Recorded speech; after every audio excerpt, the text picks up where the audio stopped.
嗨，大家好，我是小莫啦，欢迎大家来到数位宇宙。讲到 FPS 游戏从最早的 CS:GO 到2-3年前爆红的 PUBG， 以及最近的 Apex 还有瓦罗兰都是 FPS 玩家们的热门选择哦。虽然 FPS 游戏打得好不好，主要是看个人的枪够不够硬哦。像是陈武的话就是特别的软，所以老是吃不到鸡。但是其实一些游戏的周边设备也可以为玩家带来更好的游戏体验。那一般玩家会比较常在意的是手摸得到的，还有眼睛看得到，像是键盘、滑鼠，还有荧幕等等，但却往往忽略了声音的重要性。那 EPOS 最近引进台湾的这一款 GXX 300电竞音效卡，就是要补足游戏音效上面的不足。其实这款音效卡是以前 EPOS 跟 Sennheiser 共同开发的，所以它品牌上面写的是 EPOS Sennheiser， 算是首次以联名品牌推出的音效卡。在此之前Sennheiser 曾经推出过高阶的电竞音效卡。那么究竟和我们今天要开箱的有什么样的不同呢？今天就让我代替陈武来告诉你。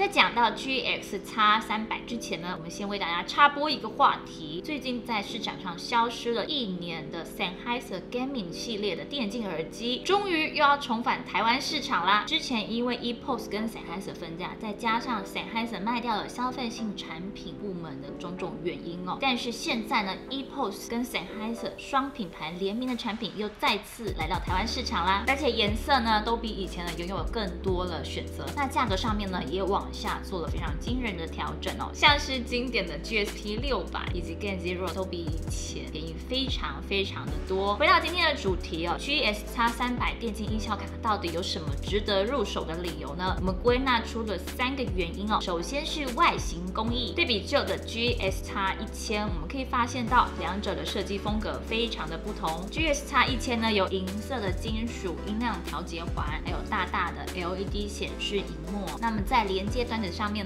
也多了一个喇叭的输出孔。接下来我们看到 GXX 300，它的设计变得非常简约，机身上面的按钮几乎都不见了，连接界面少了喇叭的输出，整体体积变小了不少。掌心般的大小非常适合放在桌上不占空间。机身底部有指滑的胶条，所以即便它体积很小，你放在桌上使用的时候也不会不小心就滑进去，不是说滑走。GXX 300有黑白两色可以选择，塑料的质感非常的高级绝对符合 EPOS 高大上的形象。第二个值得入手的理由当然是音效。EPOS 专长在哪里？不用多说，就是他们的声学技术。但今天如果陈武在的话，陈武就会说专长在哪里呀？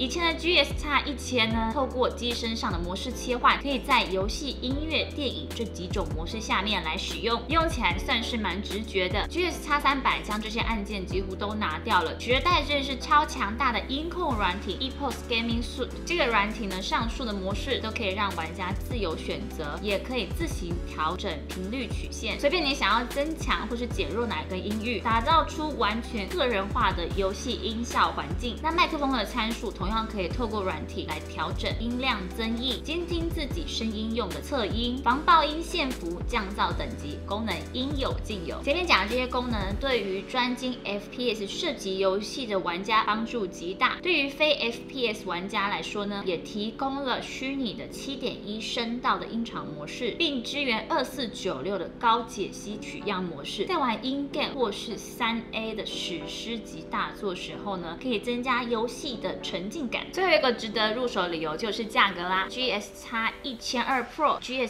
1000推出的时候，价格来到了7-8千左右，真的有点贵。但是 GXX 300借由精简化外形，将所有的功能调整都整合到了 EPOS Gaming Suite 里面，并且开出了不到3000元的超值价格。对于多数人来说，不再那么的难以负担。身为一个专业的游戏玩家对于游戏的音效和音乐不够重视是有点落差的。或许玩家朋友们可以开始尝试看看，用专业的游戏音效卡可以为你带来什么样的游戏体验。那么结论我们就交给整场都没说话，但是枪又特别软的陈武来做结尾吧。嗨，我是枪跟人都硬邦邦的陈武。EPOS GXX 300从头到尾其实都是款针对游戏而生的音效卡。之前有看一些国外的评论说它不足以推动高阻抗的耳机，我心里想说你在哈喽。退一万步来说，没得退。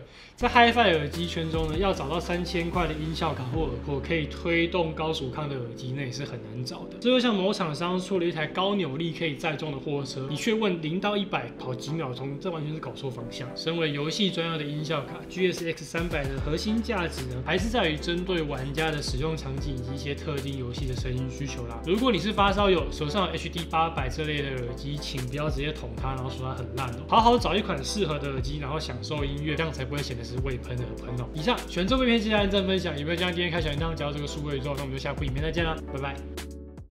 我要遮肚子，听不懂是不是？我要遮肚子。好了，这个把你剪进去啦，放片头啦。好。